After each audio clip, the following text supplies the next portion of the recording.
Make.com versus N8N. If you've been building automations for any amount of time, you've definitely seen these two platforms come up. And the truth is, choosing the wrong one can actually cost you hours of rebuilds, limitations, and hitting walls you did not expect. So in this video, I'm gonna end the debate once and for all, and I'm gonna break down the real pros and cons of each platform, when to use each one, and which one I personally recommend. In case it's your first time here, my name is Michele, and over the past 12 months, I've made close to 6 figures building and selling automations built on Make.com and N8N to over 40 businesses, and I've taught over 15,000 people in the process. With that being said, let's dive in. All right, so when it comes to actually determining which platform is the best, there's a certain scoring criteria that we have to go through. So for today's video, I'm gonna break down exactly the pricing structure, the learning curve, so how easy is it to learn, the features, so how flexible is the platform to build more complex automation and more simple automations, the visual aspect to it, because it's very important, which has to do, loops back to the learning curve. So how easy is it to actually get going because it's visual, and scalability. So if you want to scale your business in 2025, which platform should you use? And I have a high ranking and low ranking. So I'm going to be putting the symbols or the logos right here if it's a high ranking and low ranking. All right, so let's dive into the pricing structure of Make.com. If I go to the platform itself, I can see that they have a few plans. They have a free plan, they have a core plan, they have a pro plan, and they have a teams plan. Now the way that Make.com actually charges you, it used to be called operations, now it's called a credit. Now, one credit is one operation, so nothing has changed. The only thing that has changed is the terminology that we use. So we're gonna stick to the terminology of credits. And if I go to an automation on Make.com, what a credit is an execution of a step. So if I go here and explain the flow, I can see that this is a credit, this is another credit, so that's 2, 3 credits, 4 credits, depending on where it goes, 5 credits, and then 6 credits. So if you look at the plans that it has, if one automation is 6 credits and you have 10,000 credits a month, then that means that you can run the automation. Let's see, 10,000 over 6. You can run that automation 1,666 times per month, right? With the 10,000 credits a month, which is the exact same credits that you get for the team plan, for the pro plan, for the core plan, and then you get one for free.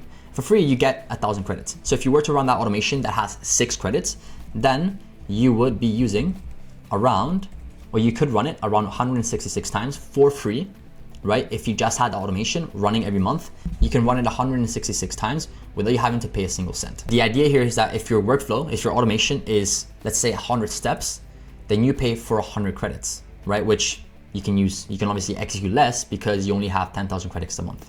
Okay, so it charges you per execution of the step. But when we go to N8N, it only has 3 plans. Okay, so it has a free plan, which is just a free trial for 14 days. It doesn't have a free plan exactly where you can actually just use it for free whenever you want. So that's a minus, right? You can't actually use it for free, even if it's just 10 credits or 100 credits. What N8N actually charges you for is the execution, okay? So let me show you exactly what I mean. Let me go to, let's say this, which is a recent video that I made.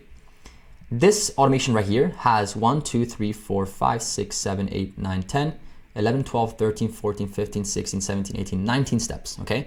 So if we were to build this on Make.com, we would have to pay 19 credits, okay? But with the way that N8N is set up, it's so that it only charges you per workflow execution. So what this means is that it only charges you from the start until the end. So this starts here, it then does all the steps, 19, and that's one execution, so one workflow, okay? So with that being said, we have 2,500 workflows that we can run with unlimited workflows, workflow executions, per month with this plan right here. So if you have this workflow right here that runs for 19 steps, it doesn't really matter whether it's 19, 100, 150, 1,000. We can run it from the start until the end, 2,500 times with this plan right here, okay? And you can start to see already which one's better in pricing, but same thing with 60. In this case, it's 10,000 workflow executions. So you can run any flow that you want from 1 step to 10,000 steps, 10,000 times. And you have the enterprise plan. And N8N actually gives you the ability to self-host your account, which means that you don't have to, you can actually host it in your own server and you don't have to pay a single cent, right? Which allows you to actually make automations for 0 and you don't have to worry about any pricing. The only problem with that, and you're probably asking why aren't more people doing it? Well, they are, but there still is that element of you having to set it up, which is a bit more technical. Okay, so that's why running it on cloud is what most people do and is what I personally recommend to do. So when we say, when we talk about which one's the best in terms of pricing, well, we saw on Make.com that it charges you per execute, but it is cheaper on the plan, and we have a free plan as well. So the answer is, I believe N8N is the best at pricing because it charges you from the start until the end. So let's say you have, it depends on how complex your flow is. That's what it comes down to at the end, right? Because if you make a really, really complex automation from the start until the end, let's say it's 100 steps, in make.com, it would charge you 100 credits, and at end, it would charge you once, right? It exponentially, when you have more and more automations like that, it's much, much better for the pricing structure, and you'll pay much less. So for here, for the pricing structure, I believe that end-to-end is cheaper than make.com in the long run, okay? If you're building automations, if you're getting started and you're just building a few step automations, then use a free plan for make.com, because that's what's gonna get you what you need at the start. But once you actually start getting into it and you start to build flows and executions and actually stuff like that, pricing does become a factor when you build more and more automations. So that's where end-to-end comes in. Now, let's go to the learning curve. So how easy is it to actually learn on the platform, or learn the automations on the platform, right? So if I go to, let's go here, let's go outside. Let me go to the actual builder where we actually start the automation. So if I go here to create a new scenario on make.com, this is where I start the automation, okay? And if I do the same thing on end-to-end, let me go out, create a workflow. This is where I start on end-to-end with the workflow. So I start here with make.com and I start here with end-to-end, right? So let's go through sort of the learning curve because it actually ties down to this right here, which is a visual aspect. So we can actually merge these two. But essentially, when we look at make.com, it's actually much easier to learn because it's much more visual. So if I go to Google Sheets right here, and let's say I do add a row, which is just an action that we can do. This is the first step to the automation. We already know what it is, right? But just by the circle, it's very, very clean. And if I go to end-to-end and I do the same thing, so in this case, it would be Sheets and do, let's say on row updated, whatever it is. This just looks much more technical, right? Like if you look at it on the eyes, this looks much more easy, it just looks easier and simpler to get started with rather than this, right? And this also has to do with features, which we'll talk about in just a second. But when it comes to like the learning curve itself, you ideally want something that's just easier to get started with, right? And I believe that make.com is that thing that allows you to just start off the bat, just because it's so much easier to actually get started with, because it's more visual. And when you get started, being visual, like the platform being visual and being very easy on the eyes, actually makes a difference. So let's say I have this and I have the next step, which is, let's say Notion. Next step was this, let's say Gmail, send an email. The next step, which is, let's say, I don't know, Airtable, right? This automation, when you look at it face front, you sort of understand what it is that we're doing, right? We have send an email, we have get a database item, we have add a row, we have get a record. And on end-to-end, if we do the same thing, so let's say we do Notion.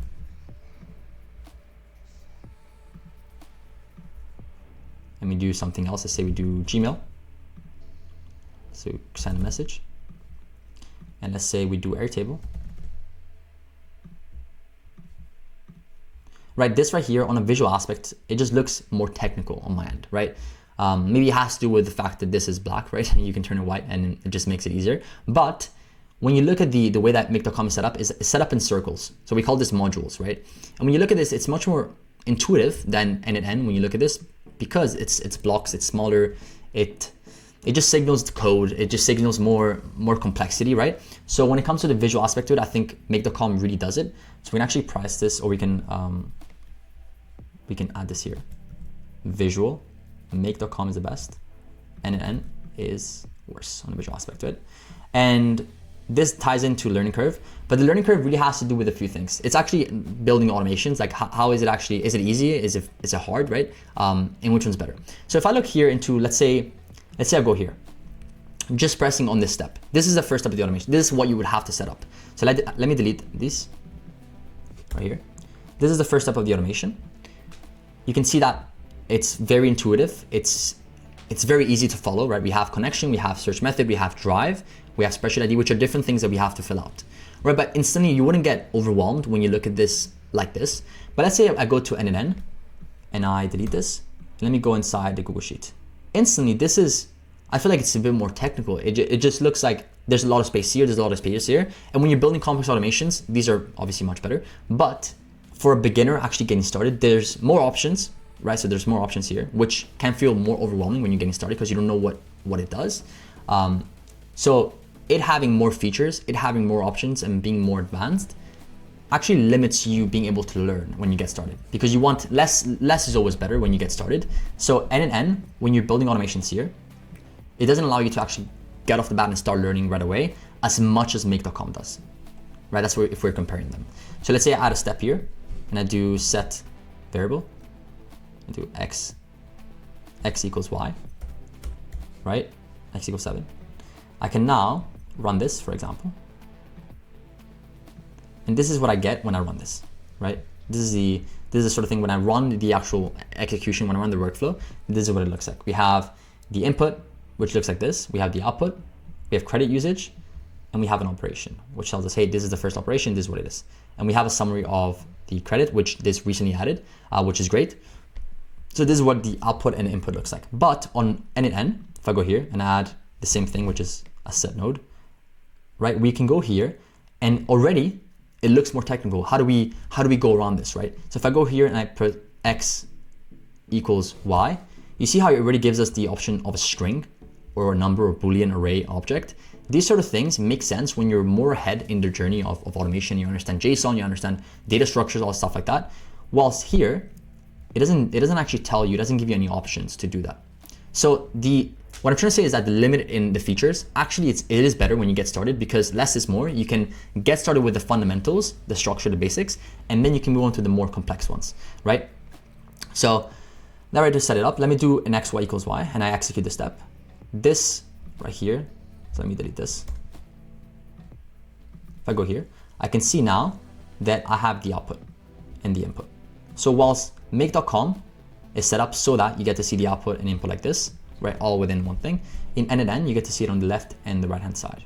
For a beginner, I believe that's more complex, to be honest.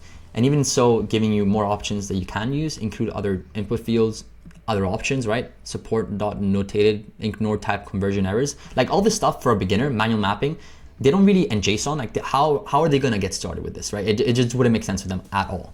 And we have schema, table, JSON, right? It's more features, which by the way are great when you're building more complex automation, which we'll get to in just a second. But when it comes to these sort of simple things that you just want to get off the bat and doing, I think NN is inherently worse than make.com, okay? Because it's much easier here and it's just much harder to learn on NN because it is more technical. So in that case, the learning curve, I would say make.com, it is much easier and NNN is low. And then we get on to features, which is essentially the ability for the platform to give you that flexibility to build automations, whether they're complex or not. But let's say you want to build a complex automation, can the platform actually do it? Can the capabilities stop you from building the automation or not? So for this in specific, I'm gonna use 4 different types of features that make.com has that NN does not have, or NN has that make.com does not have. The first one is pin data. So if I go here to NN and I go to, let's say, let me just copy this and paste it. Let me do an automation that has 4 steps like this. Okay, this right here is a 4-step automation. Again, we're just working with variables, which are just, right, x equals y. It doesn't really mean anything. If I go here and I run this whole automation, so let me do trigger manually. So I can start from the start until the end. Execute workflow. Okay, so this now executed this step, this step, this step, this step, and this step, okay? Now let's say I had an error here. Let's say I had an error here and I wanted to rerun, but only this step. I just wanted to execute the step based on the previous result. Let's say this was an image and we're sending the image to the Google Sheet, but the Google Sheet didn't work for some reason. And by the way, the image would take, let's say, a minute, right, to actually generate. What can we do? Well, really, instead of, like, ideally, what we want to do is we wouldn't want to run and rerun this from the start until the end, because then that means we have to wait a minute for the image to actually generate. But in this case, because NN actually has the ability to pin data, right, which means that the nodes will always output the current data instead of executing, doesn't apply to production executions. What this means is that if you go here to pin data, then if I want to execute this step, that means now I can execute it as much as I want because the output here is constant, which means I don't have to rerun the whole automation to be able to just run this step. And if I go here, I can run this step, or I can go here. I can run it because of the fact that this data or this output right here is constant. The output is constant, it's pinned, right? Which is exactly what we need. Let's say when you're building a 100-step automation, right? Which is really complex, which let me show you an example here. Let's go to So go to human in the loop video, which I made recently. Let's say I wanted to test this step right here. Right, but before we get to this step right here, we have to get through this, and this, right? Which takes about 40 seconds, 30 seconds. And let's say I wanted to test this over and over and over again. Do I have to wait 30 seconds to 40 seconds? That would take a lot of time, right? So when you execute this, we have the ability for the output here or the output here, whatever it is, to actually pin the output from all these steps so that when I want to test this step only, I can without having to wait 40 seconds. It does it instantly because this sets it as test data as the output is constant, right? It's fixed. But obviously when you activate the automation, it doesn't actually, it doesn't stay pinned, or you can stay pinned, but obviously you want the variables to change. You want the automation to change over time and be dynamic. Whilst on make.com, let's say I do the exact same automation. So I do set variable, I do x equals y, save. Right, I have this automation, I have this automation, I have this automation, and I line it. Let's say I run it. Now this ran automations. It's 1 credit, 2 credits, 3 credits, 4 credits, and 5 credits. Okay, so it's 5 operations for the whole workflow. Now let's say something went wrong here, right? And I want to say I pull the variable from here. Make.com actually doesn't give us the option to pin any data, right? The only thing we have access to here is the variable lifetime, 1 cycle, 1 execution, which is something that we don't really use anyways. But if I want to test this step, I would have to rerun everything from the start to make sure that it works, right? So I have to rerun again to make sure that this comes through. So this limits us in actually being able to test, because if we have, again, 100-step execution, which let me show you right here with an automation that I built, which is my content system, so internal, this one right here, which don't get overwhelmed. This is just an automation that I built a while back, which is a bit more complex. Something like this, right? Which might look complex, which it is, not. But let's say I had this step right here, Google Sheets. And before Google Sheets needs to happen, we have to go through Apify, which is a place where you can script different things, which takes about, now let's say 40 seconds. Okay, let's say 40 seconds. Then another 10 seconds. Let's say 2 seconds. Let's say 25 seconds and 25 seconds. That's about, if the math is correct, 2 minutes. Okay, I might be wrong. Let's say it's 2 minutes. But this doesn't work. And let's say I want to test this step only. To test this step only, I would have to rerun from the start until the end. I would have to wait 2 minutes every single time. Now, why is that bad? Of course, well, we wouldn't want to do it, right? Because it just takes too long to actually test. So when you go to NNN, it actually gives you the ability, when you go here, to pin the data, right? In this case, it doesn't have anything. But this right here gives you the ability to actually pin data. So you're able to, let me delete this. I think that's why. Yeah, you're able to pin data, which allows you to then execute the next steps, whatever you have to do, and test the next steps while having this as constant variable output, okay? So that's one of the first things. The second thing is a code node. So with these platforms being no code, there is a limit of us not being able to use code, which is something that people have been complaining about on make.com. Let me just go to a new automation. Because right here, we have no ability to use code within the platform. Now, if you're a beginner, of course, code wouldn't be even in your head, which is why, again, make.com is easier to get started with. But if you put code, the only way that we can actually add code is if we have to use an external platform to actually run the code. So I can do run JavaScript code, but this is basically saying that I need to connect with another platform, and most likely I have to pay for it as well. But within initn, I can actually go here and code, and I can run a JavaScript, which just means JSON, function, which does something, right?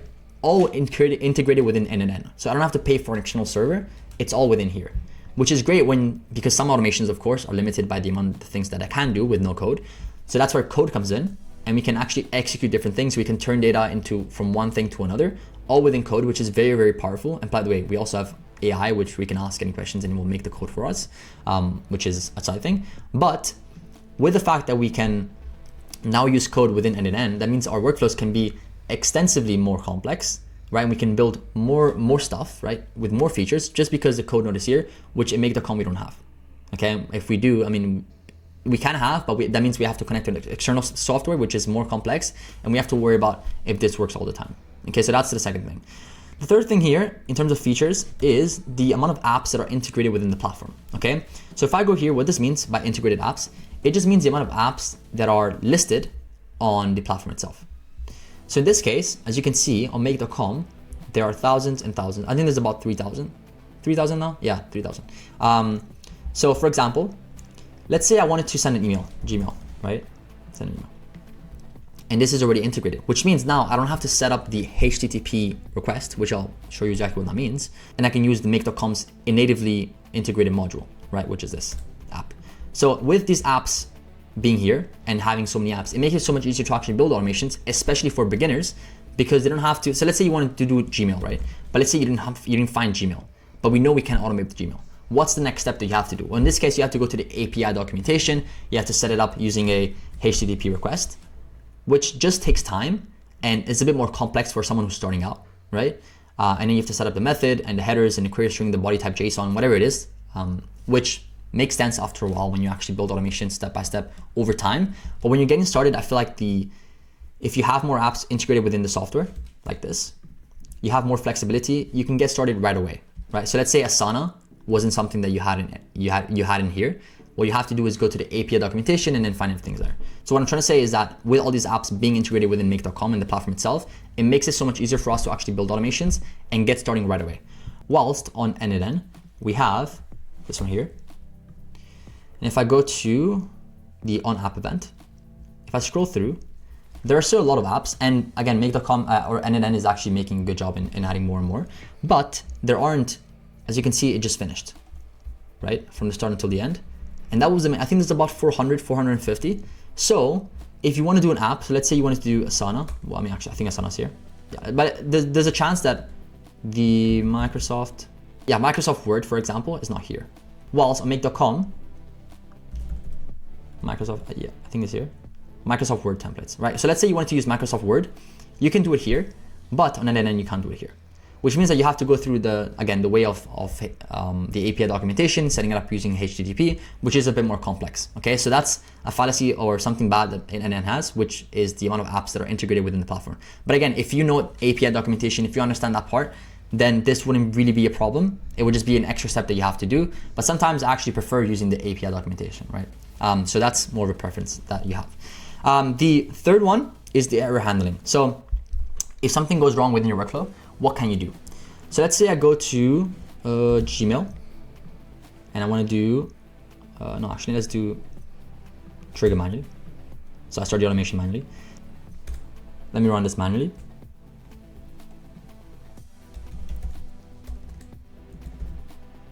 The fields, and then we do X, Y. Okay.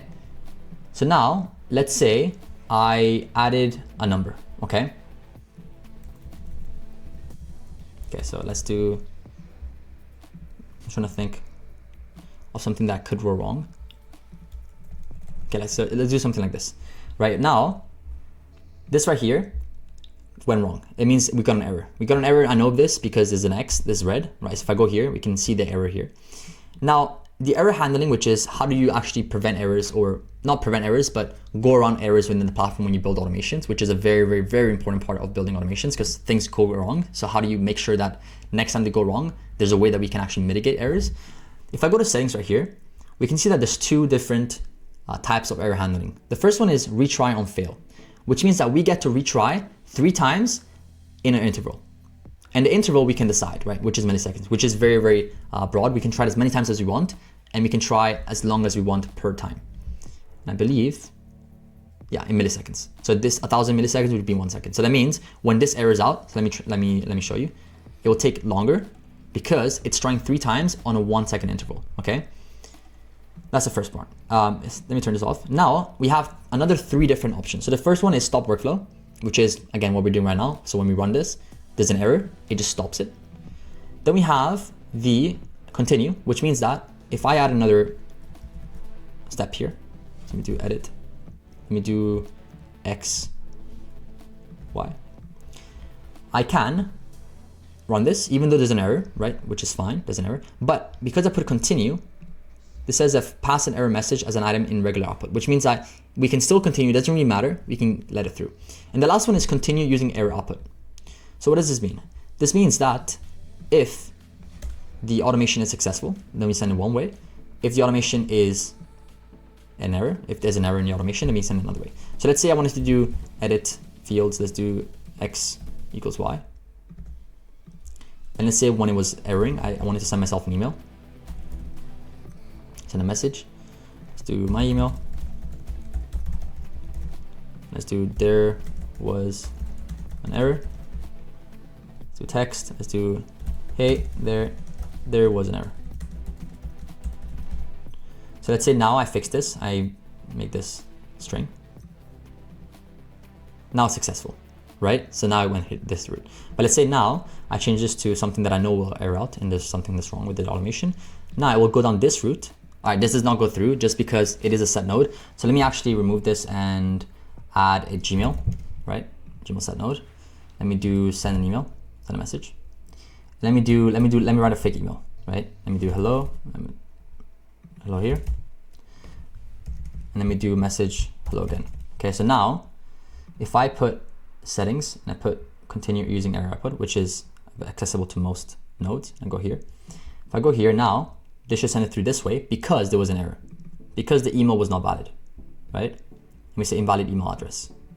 But now if I put the right email address, it will actually send it this way because it was successful. So now if I go to my email right here, I can see that I got an email saying there was an error, right? That's amazing because when you have automations, what you could do is set them up in a way so that you have a constant loop, especially when you have AI agents. You run the AI agent, then you do whatever it needs to do. If that thing errors out, and we know this because we send it two different ways. If there's one way, we know that we have to go there and fix the automation.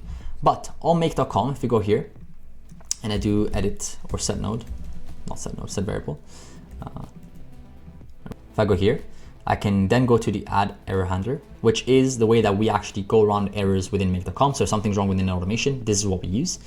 And the error handlers that we have is break, commit, ignore, resume, and rollback. Now, typically you would just use break, ignore, and rollback. So break right here. So let's say break. So break right here is the same as this right here. Retry and fail. This is how many times you want to try and what interval until the automation just stops, right?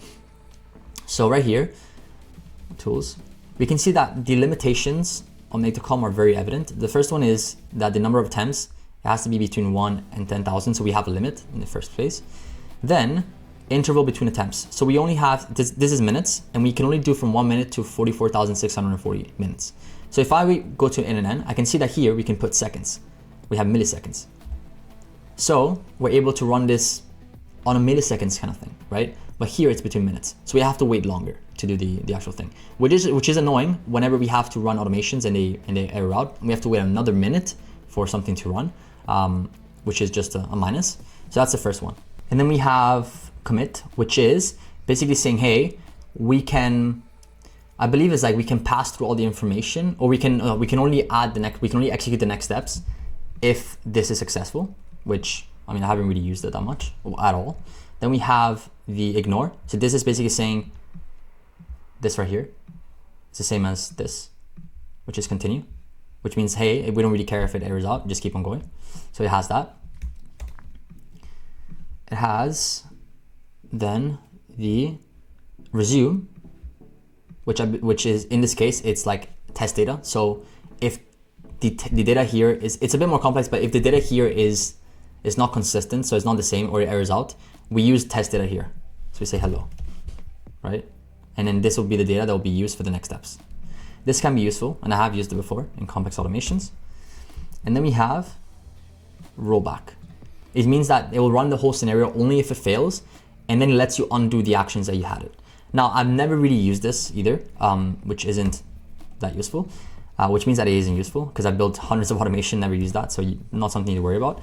But then we have also the option to use other apps. So if something errors, we can also send an email, right? So it has that function that NNN has, which is the one of continue using error output, because it can go one way if it's successful, it can go the other way if it's an error, so that's fine. But it's one thing I also forget to mention. On init-n, the way it works with error handling, we also have one more option, which is using the error trigger node. So I'm not gonna actually show you how to set it up and everything, because I actually made a video on how to do error handling, which you can find down below. But the way it is that if this errors out, so if this right here errors out, if there's something wrong with it, we can actually send a signal to another workflow.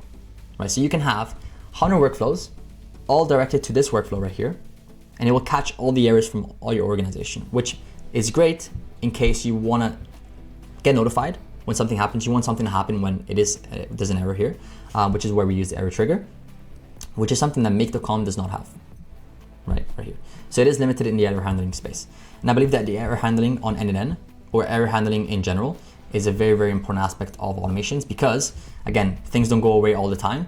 So we want to make sure that we can mitigate risk and mitigate errors, especially when we're building automations for clients. Now, the next thing I want to talk about is AI agents. I'm not going to dive too deep into it, but let me show you. This right here is the AI agent feature on NNN, okay? So this right here, basically what we can do is we can chat to the AI agent, which is connected to a chat model. So let's say I have OpenAI, which is connected to this. If I chat to it, so I say, hello, this now gives me an answer, okay? And the reason why make.com AI agents haven't been blowing up as much as NNN AI agents have been, there's a few reasons for that, right? And it's very evident. The first thing is this completely obliterates make.com agents, as in the functionalities that the AI agent has on NNN are so much more than make.com. So this agent, the way it works is that we have an input, which goes here, like, hey, can you do X, Y, Z? This is connected to a chat model, which it thinks through. It also remembers, if I go here to simple memory, and I ask it, what, let me say, how is the weather doing? Just a random question, right? It's gonna answer me. And then I'm gonna say, what did I just ask you? And now it thinks through, and then it tells me that you asked, how is the weather doing? So it's basically remembering different steps. So why is this powerful? It's because when we say, send an email to John, right? It sends an email and then say, oh, also send them a calendar event, right? It needs to remember. So you have less time that you have to just re-prompt to the whole agent because it remembers the previous conversations and it has context. And then the tools is essentially the different things that it does. So there's a few things you can do with AI agents, but essentially what it is that if you tell it to send an email, what it will do is it will think through its LLM. It will then, using the tools, the different tools that are connected to it, so in this case, it can be calendar, it can be Gmail, it can be something else. It will take the action that it needs to take based on the software that it needs to talk to, okay? And it's all within AI. Like AI actually thinks through what it needs to do. Let me go to make.com. Let me go to AI agent right here. And the way that AI agents on make.com work is that we tell it to do something. It will think through what it needs to do, and then it will call another automation, okay? Another automation that we pre-built already. So for the AI agent on make.com to work, we already need to have preset automations built. But on NNN, we just have an action. So we have send an email to whatever it is, and then it actually does the action for us. All we have to do is connect the account and put different things. So this is much more rigid when it comes to actually doing the thing that it needs to do, and it's much more expensive, right? Because we're getting charged per execution, right? Per credit, which is per run. Whilst here, it's per whole flow, right? From the start until the end. And if you can imagine if this is more complex with more and more steps, which it can be, right? Then it becomes much more cheaper in the long run. So that's why AI agents are, let me go here and actually add the AI agent. So features, again, and then wins. Make.com loses.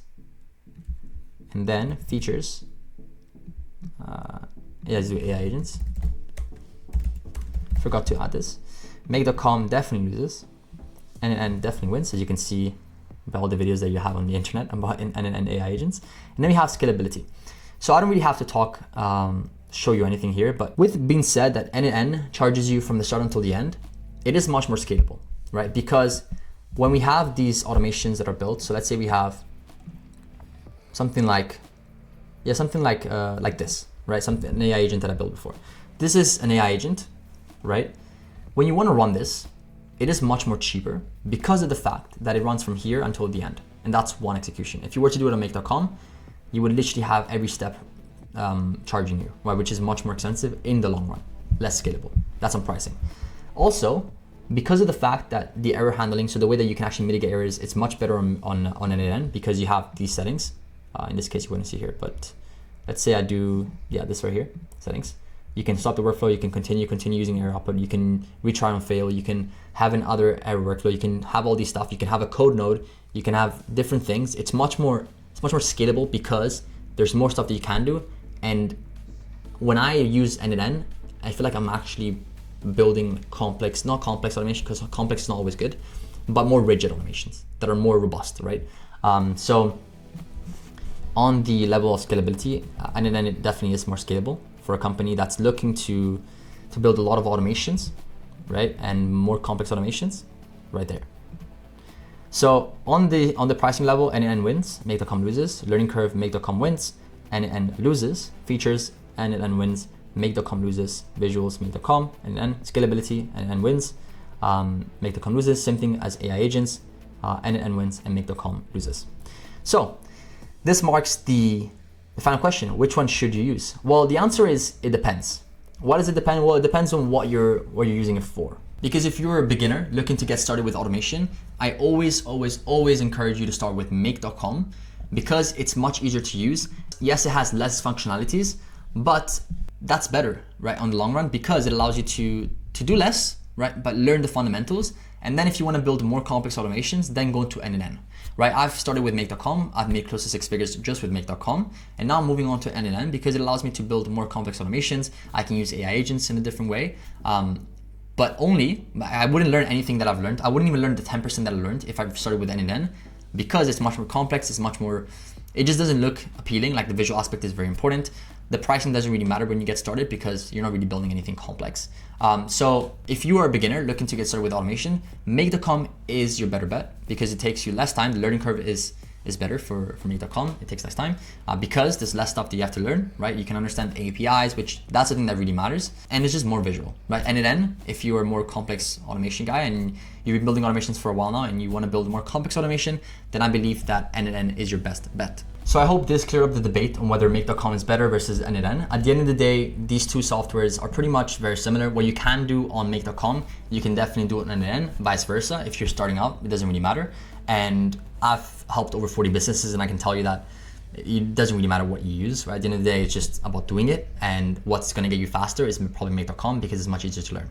So with that being said, don't watch any more videos on which is better, because now you know you can go out there and crush it and actually build automations that provide real business value, and stop worrying about the things that don't really matter, which is which platform is the best. And if you're an individual who wants to learn AI automations but does not know where to get started, then you might want to check out my school community right here, which is the AIC, which allows you to have access to people who are learning alongside you. You have access to unlimited support, whether it's tech, whether it's general questions.